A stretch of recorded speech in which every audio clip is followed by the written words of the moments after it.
Hello my friends, welcome to my channel. चलिए आज आप लोग को 10th क्लास के मैथ के पूरी चैप्टर का फार्मूला आप लोग को इस वीडियो में बताया जाएगा, जिससे फार्मूला पर आप लोग को एक अच्छा पकड़ हो जाए। The mathematical formula of class 10th, इस वीडियो में आप लोग को 10th क्लास के सभी चैप्टर का फार्मूला मस्त अंदाज में बताया जाएगा। चलिए चैप्टर 1 लेसन वन में आप लोग का है वास्तविक संख्या है, रियल नंबर्स यानी पार्ट 1 है। इसमें रियल नंबर में क्या क्या फार्मूला है, तो फर्स्ट पार्ट में ज़्यादा फार्मूला नहीं है। आपका एक थ्योरी है यूक्लिड विभाजन प्रमेय का। दो धनात्मक पूर्णांक a और b दिए रहने पर ऐसी अद्वितीय पूर्ण संख्या q और r विद्यमान है कि a बराबर bq प्लस r होता है, जहाँ r 0 से बड़ा या बराबर किंतु b से क्या होगा, हमेशा छोटा होगा। यानी इसको इस तरह भी बोल सकते हैं, भाज बराबर भाजक गुने भागफल जोड़ शेष। यही यूक्लिड विभाजन प्रमेय का है। चलिए एक्सरसाइज 2 बहुपद पॉलिनोमियल में आपका जो फार्मूला है यहाँ पर लाइन से हम बताने जा रहे हैं। देखिए रोमन एक चर में बहुपद का व्यापक रूप का होता है, तो होता है an x के power n plus an minus 1 s के power n minus 1 plus dot dot dot plus a2x square plus a1x plus a0, जहाँ a0 a1 a2 dot dot an अचर है और an नॉट इक्वल टू 0, यानी जो है an है यह 0 के बराबर नहीं हो सकता है। चलिए रोमन 2 में है यदि द्विघात बहुपद ax square plus bx plus c के शून्यक अल्फा और बीटा हो तो शून्यकों का योग होता है अल्फा प्लस बीटा बराबर माइनस b बटा a, और शून्यकों का गुणनफल होता है अल्फा इंटू बीटा बराबर c बटा a। अब देखिए शून्यकों का योग बराबर होता है माइनस b बटा a, तो इसमें आप लिख सकते हैं माइनस x का गुणांक, जो है x है ना, इसका गुणांक यानी b है x का गुणांक, अब बाटा x स्क्वायर का गुणांक यानी जो है एक्स स्क्वायर गुणा ए है, यहाँ पर ए है। देखो शून्य का गुणा प्लस सी बटा ए है, तो सी बटा ए कहाँ से आया है, तो सी कौन सी यहाँ पर अचर पद है, अब बटा ए का है एक्स स्क्वायर का गुणांक, तो यानी एक्स स्क्वायर का गुणांक। चलिए और रोमन 3 में यदि अल्फा बीटा गामा त्रिघात बहुपद A X cube plus B X square plus C X plus D बराबर 0 के शून्यक हो तो alpha plus beta plus gamma बराबर माइनस बी बटा ए होता है। Alpha beta plus beta gamma plus gamma alpha बराबर सी बटा ए होता है, और अल्फा बीटा गामा बराबर होता है माइनस डी बटा ए होता है। चलिए एक्सरसाइज 3 दो चर में रैखिक समीकरण linear equation in two variables. तो चलिए इसमें आपका यदि दो रैखिक समीकरण a1x plus b1y plus c1 बराबर 0 और a2x plus b2y plus c2 बराबर 0 हो तो इसमें कुछ कंडीशन है, उसके अनुसार उसका तथ्य होता है। जैसे कि a1 बट्टा a2 बराबर नहीं हो b1 बट्टा b2, तो ग्राफीय निरूपण कैसा होगा, प्रतिच्छेद करती हुई रेखाएं होंगी। देखिए यहाँ पर दिया है यदि a1 बट्टा a2 बराबर नहीं है b1 बट्टा b2 तो प्रतिच्छेद करती हुई रेखाएं होंगी, और हल कैसा होगा, अद्वितीय होगा। यानी आप जब ग्राफ खींचिएगा, मान लीजिए है आप ग्राफ खींच रहे हैं, तो कहीं अगर आप मान लीजिए दूगो ग्राफ में दो चर रेखीय समीकरण है, तो दूगो आपका रेखा खिंचाएगा। मान लीजिए एगो इधर खिंचाया और एक इधर खिंचाया, यानी एक बिंदु पर कटान की, मान लीजिए है आपका x है x डैश है y है और ये आपका y डैश है, तो एक बिंदु पर प्रतिच्छेद करेगा। यानी कंडीशन अगर a1 बटा a2 बराबर नहीं है b1 बटा b2 तो आपका प्रतिच्छेद करती हुई रेखाएं होंगी, यानी एक दूसरे पर प्रतिच्छेद करती हुई रेखाएं होंगी। जब दो रेखा एक बिंदु को प्रतिच्छेद करेगी तो हल कितना होगा, एक गुण होगा, यानी एक हल होगा, यानी अद्वितीय हल होगा। ठीक है, जब हल होता है तो समीकरण जो कैसा होता है, तो संगत होता है। चलिए अब है दूसरा कंडीशन a1 बट्टा a2 बराबर b1 बट्टा b2 बराबर c1 बट्टा c2, तीनों आपस में बराबर हो तो रेखाएं कैसी होगी, तो समपाती होगी। मान लीजिए है आपका y डैश x डैश, तो रेखाएं कैसी होगी, समपाती होगी। मैंने मान लीजिए एगो रेखा ये खींचा और उसके बाद से दूसरा इक्वेशन से रेखा खींचेगा ना, तो इसी पर ओवरलैप होगा, यानी दोनों रेखा एक दूसरे पर ओवरलैप होगा, यानी समपाती, माने एक दूसरे पर दोनों रेखाएं क्या होगी, एक दूसरे पर ही होगी। समपाती होगी तो हल कितना होगा, तो अपरिमित रूप से अनेक हल होगा। तो अपरिमित से अनेक हल होने का रीजन क्या है कि यहाँ भी इस बिंदु पर, इस बिंदु पर, इस बिंदु पर, इस बिंदु पर जहाँ देखिएगा तहाँ आपको हल मिल जाएगा। और जब हल होगा तो रखा है समीकरण तुम कैसा होगा, संगत होगा। तीसरा कंडीशन है आपका A1/A2 बराबर B1/B2 बराबर नहीं है C1/C2। तो ग्राफीय रूप में कैसा होगा, समानांतर रेखाएं होंगी। तो चलिए मान लीजिए है आपका x डैश y डैश। तो देखिए रेखाएं कैसी होगी, तो समानांतर होगी, यानी इस कंडीशन में आ गया तो रेखाएं होगी समानांतर। मान लीजिए आप जब ग्राफ खींचिएगा तो एक यह रेखा हो गया, तो एक यह आपका समानांतर रेखा हो जाएगा, पैरेलल हो जाएगा। जब पैरेलल हो जाएगा तो कभी एक दूसरे को कटाना नहीं करेगा। जब कटाना नहीं करेगा तो हल कोई होगा नहीं होगा, यानी हल कैसा होगा, कोई हल नहीं होगा। और जब कोई हल नहीं होगा तो क्या होगा, ये असंगत हो जाएगा। चलिए एक बार पूरा मस्त रिविजन कराते हैं। यानी पहला है A1/A2 नॉट इक्वल B1/B2। तो प्रतिच्छेद करती हुई रेखाएं होंगी, तो प्रतिच्छेद करेगी तो केवल एक हल होगा, यानी अद्वितीय हल होगा। और जब तीनों बराबर हो, A1/A2 बराबर B1/B2 बराबर C1/C2, तो रेखाएं कैसी होगी, समपाती होगी, एक दूसरे पर ओवरलैप होगी, यानी यहाँ अनगिनत अपरिमित से अनेक हल होगा। और उसके बाद A1/A2 बराबर B1/B2 बराबर नहीं है C1/C2, तो रेखाएं समानांतर होगी। सब समानांतर होगी तो कहीं कटान करबे नहीं करेगा, तो हल होगा तो नहीं, कोई हल नहीं होगा। तो देखिए यहाँ पर जब हल है तो संगत, हल है तो संगत, और जब कोई हल नहीं है तो असंगत। चलिए आपका नेक्स्ट फॉर्मूला है वज्र गुणन विधि। यदि दो रैखिक समीकरण A1x plus B1y plus C1 बराबर 0 और देखिए, और दूसरा समीकरण आपका है A2x plus B2y plus C2 बराबर 0 हो, तो देखिए फॉर्मूला होता है x/B1 C2 minus B2 C1। ये कैसे याद कीजिएगा, तो चलिए आपको हम बताते हैं। मान लीजिए यहाँ पर जो बताया गया ग्राफ, उसी को हम एक बार रिवीजन कराते हैं। मान लीजिए यहाँ पर है B है, C है, आपका A है। तो ऐसे चलिएगा, ऐसे आप सर्कल से चलिएगा। एक बार लीजिएगा x/BC माइनस BC, यानी यहाँ से है BC माइनस BC बराबर y/CA माइनस CA बराबर 1/AB माइनस AB। अब देखिए 1 2 2 1 1 2 2 1 1 2 2 1, यानी 12 21 12 21 12 21। यानी एक लाइन में कहिएगा तो फॉर्मूला होता है x/B1 C2 minus B2 C1 बराबर y/C1 A2 minus C2 A1 बराबर 1/A1 B2 minus A2 B1। चलिए नेक्स्ट चैप्टर पर चलते हैं। चलिए एक्सरसाइज आपका 4 द्विघात समीकरण क्वाड्रेटिक इक्वेशन, ठीक है। रोमन 1 में द्विघात समीकरण का मानक रूप होता है x² plus bx plus c बराबर 0, here a not equal to 0, यानी a 0 के बराबर नहीं होनी चाहिए, ठीक है। और रोमन 2 द्विघाती सूत्र में कर रहे हैं, द्विघाती सूत्र के x², द्विघाती सूत्र में आपका जो समीकरण होता है x² plus bx plus c बराबर 0, इसके मूल होता है x बराबर minus b plus minus √d/2 है, यानी d का वैल्यू होता है b² माइनस 4ac।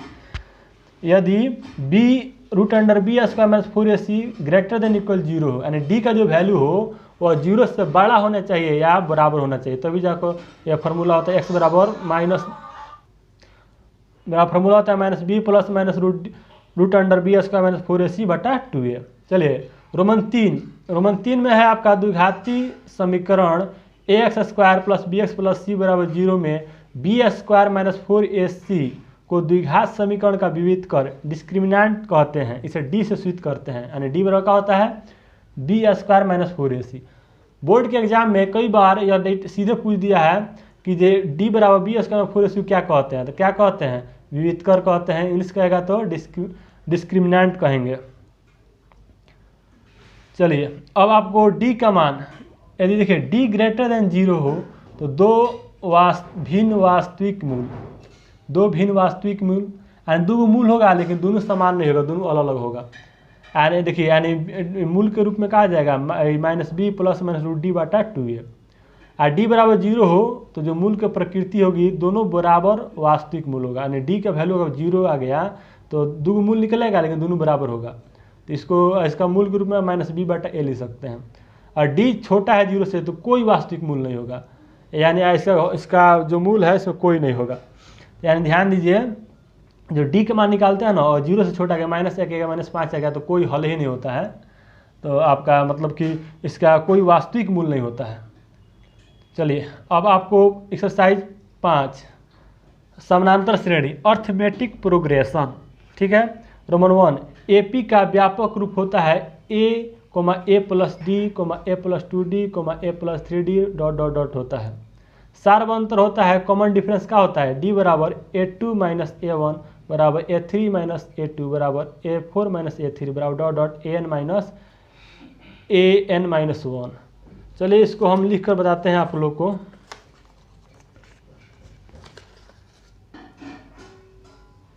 मान लीजिए आपका हाई एपी में है 2 4 6 8 10, ये एपी में है। तो देखिए ये डी यानी सार्वंतर होता है a2 माइनस a1 यानी दूसरा पद माइनस पहला पद, यानी 4 में से 2 जाएगा क्या आएगा 2, और उसके बाद a3 माइनस a2 यानी तीसरा पद माइनस दूसरा पद, यानी 6 में से 4 जाएगा क्या आएगा 2, यानी जो डिफरेंस आएगा दोनों आपस में बराबर आ गया, यानी कॉमन डिफरेंस आपस में क्या होता है, बराबर होता है। चलिए अब आपको नेक्स्ट फार्मूला पर चलते हैं। आपका रोमन 2 हो गया, रोमन 4, रोमन 2 हो गया तो रोमन 3 आइए। इसमें जो एपी है इसमें पहला पद को ए, दूसरा पद को लिखते हैं ए प्लस डी, तीसरा पद को ए प्लस 2d। ये आपको जब चैप्टर बनाइएगा उसमें जरूरत पड़ता है, इसलिए आपको बता दिया गया है। चलिए रोमन 4 प्रथम पद ए सार्वंतर डी हो तो nवा पद होता है n बराबर a plus n minus 1 into D. Roman 5 किसी भी एपी में n पदों का योग Sn बराबर होता है n/2 into 2a plus n minus 1 into D. यदि किसी एपी के प्रथम पद a और अंतिम पद l हो तो Sn बराबर होता है n/2 into a plus l, या Sn बराबर होता है n/2 into a plus an। देखिए l मैंने लास्ट टर्म, an मैंने अंतिम पद, ये दोनों सेम है। इसको मैंने कि अगर यहाँ पर l आ गया चाहे कहीं an आ गया तो कन्फ्यूज मत होइएगा, दोनों सेम है। किसी एपी के अंतिम पद से nवा पद का होगा, ठीक है, अंतिम पद से nवा पद निकालना हो तो फॉर्मूला होता है l minus n minus 1 into D. चलिए अब नेक्स्ट चैप्टर पर चलते हैं। चलिए नेक्स्ट चैप्टर है आप लोग का त्रिभुज, ट्रायंगल। देखिए रोमन 1 त्रिभुज की समरूपता, दो त्रिभुज समरूप होते हैं यदि ए उनके संगत कोण बराबर हो तथा बी उनकी संगत भुजाएं एक ही अनुपात में हो। चलिए रोमन 2 थेल्स प्रमेय कहता है यदि किसी त्रिभुज के एक भुजा के समानांतर अन्य दो भुजाओं को भिन्न भिन्न बिंदुओं पर प्रतिच्छेद करने के लिए एक रेखा खींची जाए तो ये अन्य दो भुजाओं को एक ही अनुपात में विभाजित करती है।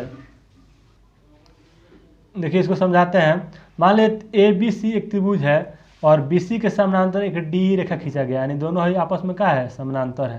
तो समानांतर है तो हो जाएगा AD बटा DB बराबर AE बटा EC, यानी जो भुजाएं है ये आपको समान अनुपात में विभाजित होगा। यही थेल्स प्रमेय कहता है। चलिए आपका पाइथागोरस प्रमेय, एक समकोण त्रिभुज में कोण का वर्ग शेष भुजाओं के वर्गों के योग के बराबर होता है। इसको अब त्रिभुज पर समझिए। मान लीजिए है आपका एक समकोण त्रिभुज है, इसमें एक एंगल का है 90 डिग्री है, ABC आपका समकोण त्रिभुज है। तो कोण का वर्ग, कोण देखिए 90 सामने भुजा कोण होता है तो यानी AC स्क्वायर बराबर होता है अन्य दो छोटी भुजाओं के वर्गों का योग, यानी AB square plus BC square. यही कहता है पाइथागोरस प्रमेय, किसी समकोण त्रिभुज में कोण का वर्ग अन्य दो छोटी भुजाओं के वर्गों के योग के बराबर होता है। देखिए बाकी विस्तार से जब चैप्टर पढ़ाया जाएगा वहाँ पर बताया जाएगा। यहाँ पर कम समय में पूरी चैप्टर का फार्मूला बताना है, इसलिए थोड़ा जल्दी हम चल रहे हैं। चलिए एक्सरसाइज 7 निर्देशांक ज्यामिति, कोऑर्डिनेट ज्योमेट्री। इसमें आपका देखिए डिस्टेंस फार्मूला यानी दूरी सूत्र। मान लीजिए P और Q दो बिंदु है, इसका नियामक x1 y1, इसका नियामक x2 y2 है। तो फार्मूला होता है दूरी सूत्र PQ बराबर root under x2 minus x1 का whole square plus y2 minus y1 का होल स्क्वायर। चलिए अब मूल बिंदु P x, y की मूल बिंदु से दूरी बराबर होता है root under x square plus y square होता है। यदि बिंदु P x, y बिंदु A x1 y1 और B x2 y2 को जोड़ने वाले रेखाखंड m अनुपात n में विभाजित हो तो x बराबर क्या होता है। देखिए x बराबर फॉर्मूला होता है mx2 प्लस nx1 बाटा m प्लस n। y बराबर क्या होता है तो my2 प्लस ny1। बाटा एम प्लस एन, यानी एक्स बराबर M X two plus N X one बाटा एम प्लस एन, और वाई बराबर M Y two plus N Y one बाटा एम प्लस एन। चलिए रोमन 4, यदि बिंदु A X one Y one और B X two Y two को जोड़ने वाली रेखाखंड ए बी के मध्य बिंदु का नियामक एक्स कोमा वाई हो तो एक्स बराबर का होगा। देखिए है मान लीजिए दो बिंदु है ए और बी है, इसका नियामक एक्स वन वाई वन है और इसका नियामक एक्स टू वाई टू है, और इसके बीच का बिंदु पी है जिसका नियामक एक्स कोमा वाई है, तो एक्स का वैल्यू क्या होगा, तो एक्स बराबर सीधे होता है x one plus x two बाटा टू, और वाई बराबर होता है y one plus y two बाटा टू। यहाँ सीधे लिखा गया एक्स बराबर x one plus x two बाटा टू और वाई बराबर y one plus y two by two. And x का नियमक निकालने के लिए एक्स और यहाँ पर एक्स का नियमक दोनों जोड़कर 2 से भागा देंगे, और वाई का नियमक निकालने के लिए यहाँ पर वाई का नियमक दोनों जोड़कर 2 से भागा देंगे। चलिए अब नेक्स्ट फॉर्मूला पर चलते हैं। तो चलिए अब आपका रोमन 5, बिंदुओं x1 y1 x2 y2 और x3 y3 से बनने वाले त्रिभुज का क्षेत्रफल। मान लीजिए ए त्रिभुज ए बी सी एक त्रिभुज है, x1 y1 इसका नियामक है, x2 y2 इसका नियामक है, x3 y3 इसका नियामक है। तो फार्मूला क्षेत्रफल का फार्मूला क्या हो जाएगा, तो फार्मूला होता है 1/2 into x1 into y2 minus y3 plus x2 into y3 minus y1 plus x3 into y1 minus y2 होता है। देखिए इसको याद कैसे कीजिएगा, 1/2 बाहर है, ठीक है। अब देखिए x सब कोष्ठ के बाहर है। अब देखिए बीच में y माइनस वाई है, y माइनस वाई है, y माइनस वाई है, लेकिन यहाँ पर देखिए ध्यान दीजिए आपका देखिए यहाँ पर मान लीजिए 1 I2 I3, ठीक है। देखिए 1 2 3 1 2 3, उसके बाद 2 3 1 2 3 1, उसके बाद 3 1 2, यानी 1 2 3 2 3 1 और 3 1 2। इस तरह आप याद रखिएगा, याद हो जाएगा। चलिए नेक्स्ट फार्मूला है आपका त्रिभुज के केंद्रक का निर्देशांक। मान लीजिए त्रिभुज है, इसका नियामक x1 y1 x2 y2 x3 y3 है, इसके नियामक यानी इसका बीच में का कोई पॉइंट है, इसका आपको त्रिभुज के केंद्रक का निर्देशांक, इसका निर्देशांक क्या होगा। मान लीजिए इसका निर्देशांक x y है, इसका फार्मूला हो जाएगा x बराबर हो जाएगा x1 plus x2 plus x3 और बाटा 3, y बराबर होगा y1 plus y2 plus y3 बाटा 3, यानी y को मान निकालने के लिए y नियामक को जोड़कर 3 से भागा देंगे, y1 plus y2 plus y3 और बाटा 3। चलिए अब नेक्स्ट फार्मूला पर चलते हैं। चलिए वृत्त यानी सर्कल, इसमें देखिए दो प्रमेय है। प्रमेय 10.1, वृत्त के किसी बिंदु पर स्पर्श रेखा स्पर्श बिंदु से जाने वाली त्रिज्या पर लंब होती है। देखिए मान लीजिए आपका एक वृत्त है जिसमें यह स्पर्श रेखा है, और देखिए यही आपका त्रिज्या है, मान लीजिए त्रिज्या है। तो क्वेश्चन यहाँ पर प्रमेय कहता है वृत्त के किसी बिंदु पर स्पर्श रेखा, किसी बिंदु पर स्पर्श रेखा है, स्पर्श बिंदु से जाने वाली त्रिज्या ना इस पर लंब होती है, यही कहता है प्रमेय 10.1 यही कहता है। चलिए अब आपको प्रमेय 10.2 कहता है बाह्य बिंदु से वृत्त पर खींची गई स्पर्श रेखा की लंबाई बराबर होती है। मान लीजिए आपका वृत्त है, बाह्य बिंदु है, इस पर से जब स्पर्श रेखा लंबाई खींचिएगा ना आपस में बराबर हो जाएगा। मान लीजिए P है A है B है, तो बाह्य बिंदु से देखिए बाह्य बिंदु P से वृत्त पर स्पर्श रेखा खींची गई लंबाई आपस में बराबर होती है, PA बराबर क्या होता है PB।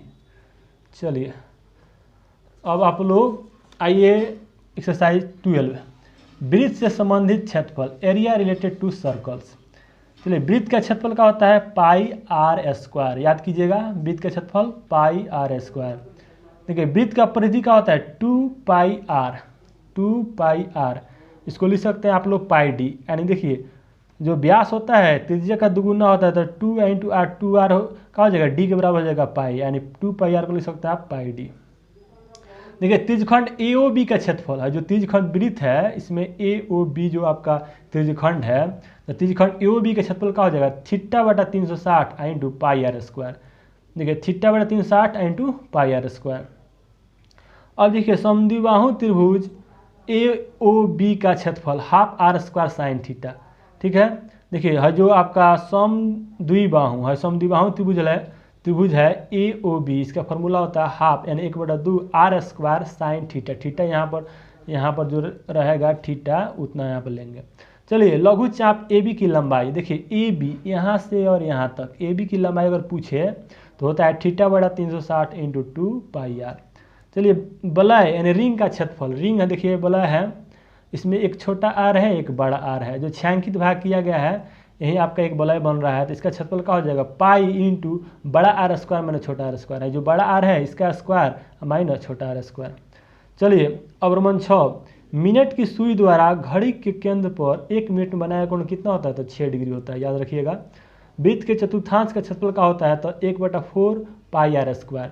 देखिए ये किससे निकला, इसी से निकला है, थीटा बटा 360 इंटू πr²। लेकिन जब चतुर्थांश होगा 1/4 तो थीटा का मान 90 होगा, 90 बटा 360 इंटू πr², तो 90 से 360 में भाग दीजिएगा तो 4 मत में जाएगा 1/4 इंटू πr²।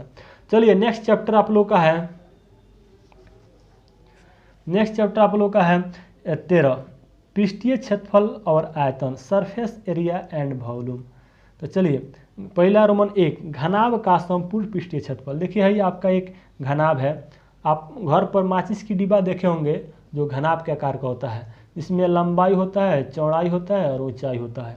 तो घनाभ का संपूर्ण पृष्ठीय क्षेत्रफल होता है 2 into l b, l into b plus b h, b into h plus h l, h into l, ठीक है, जहाँ एच लंबाई, बी चौड़ाई और एच ऊंचाई है।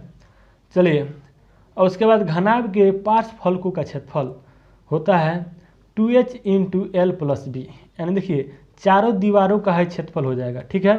तो चलिए इसको थोड़ा सा रफ करके आपको समझाते हैं हम।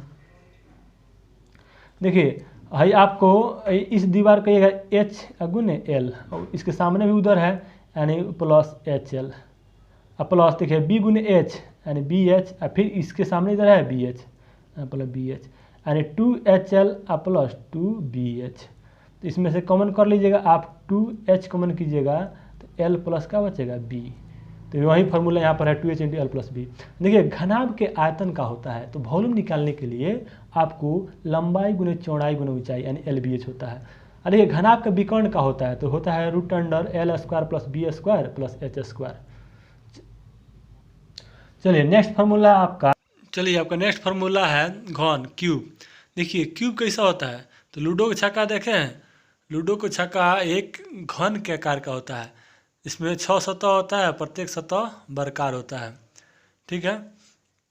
तो 6 सतह है तो वर्ग का क्षेत्रफल फार्मूला होता है x², ठीक है। तो इसमें 6 सतह है तो यानी घन का संपूर्ण पृष्ठीय क्षेत्रफल का होगा 6a²। अब देखिए घन के पार्श्वफलकों का क्षेत्रफल यानी चारों दीवारों का क्षेत्रफल, तो चारों दीवार वर्ग के आकार का है, तो वर्ग का आकार है तो 4 इंटू एगो वर्ग का क्षेत्रफल तो x² यानी 4a²। घन का आयतन का होता है तो 1 क्यू, जो भुजा रहता है उसको क्यू कर दीजिएगा आयतन निकल जाएगा। घन के विकर्ण की लंबाई का होता है √3a। चलिए ठीक है। अब आइए बेलन, बेलन जो है होता है इस तरह का आपका आकार का होता है।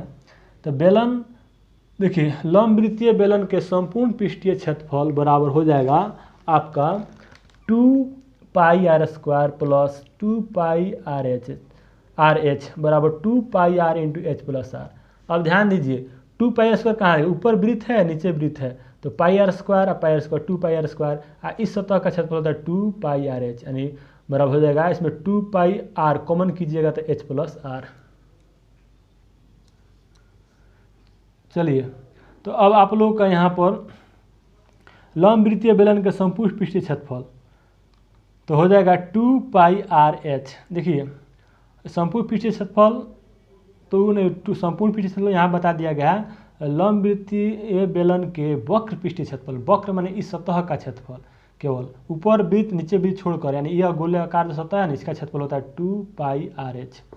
देखिए लंबवृत्तीय बेलन का आयतन, आयतन का होता है तो πr²h, πr²h याद रखिएगा। अब आइए शंकु कोण, देखिए ये आपका शंकु है, जो आप लोग बर्फ़ वाला आइसक्रीम जब खाते हैं तो इसमें जो आइसक्रीम भर कर मिलता है वो शंकु आकार का होता है। देखिए शंकु के वक्र पृष्ठीय क्षेत्रफल होता है πrl। देखिए हाई आपका तिरछी ऊंचाई को l कहते हैं, हाई ऊंचाई h है, त्रिज्या है यानी πrl।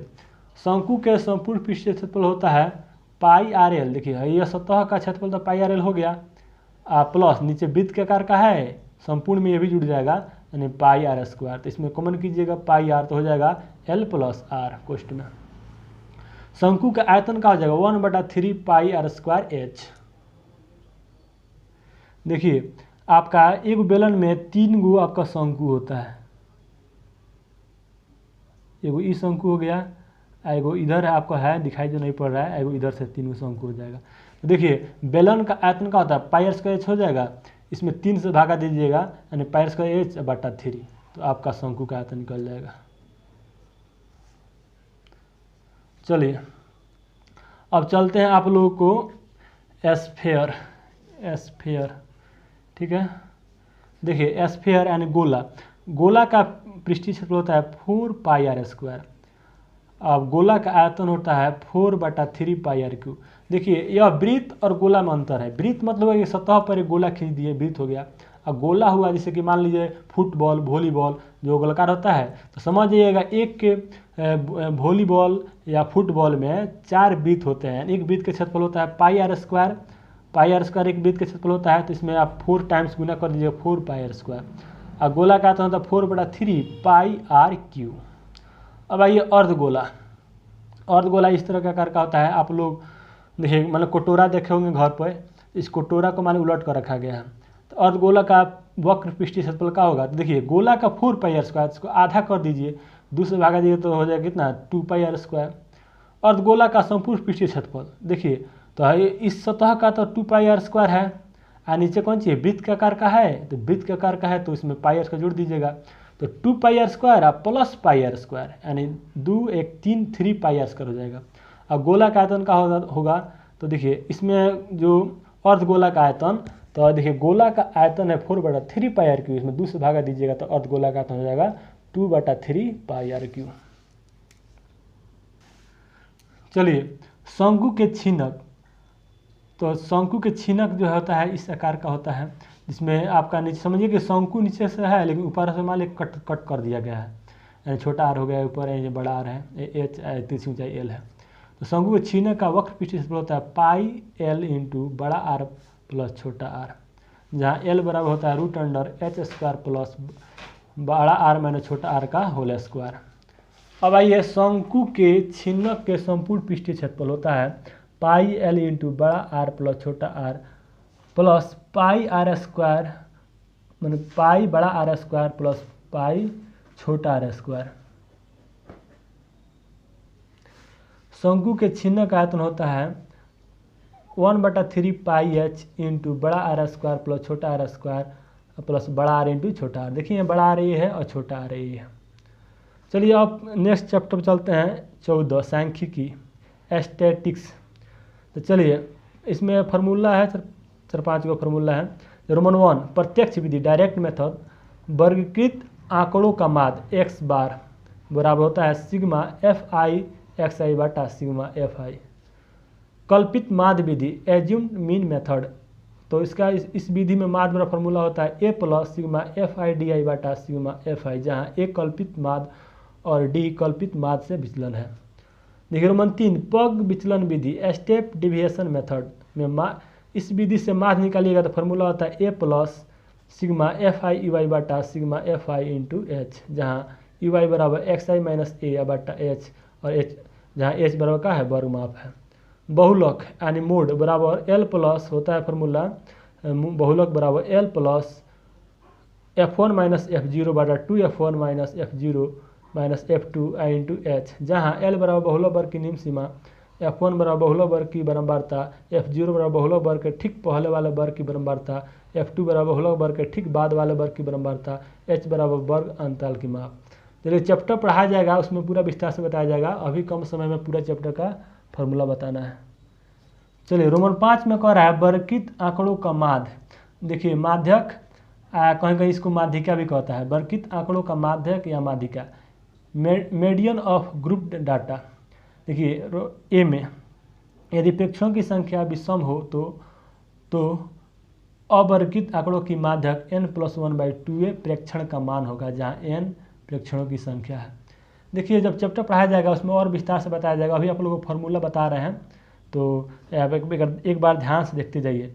यदि बी में है यदि प्रेक्षणों की संख्या सम हो तब अवर्कित आंकड़ों का माध्यक n/2a और n/2+1 प्रेक्षणों के मानों का औसत होगा, जहां n प्रेक्षणों की संख्या है।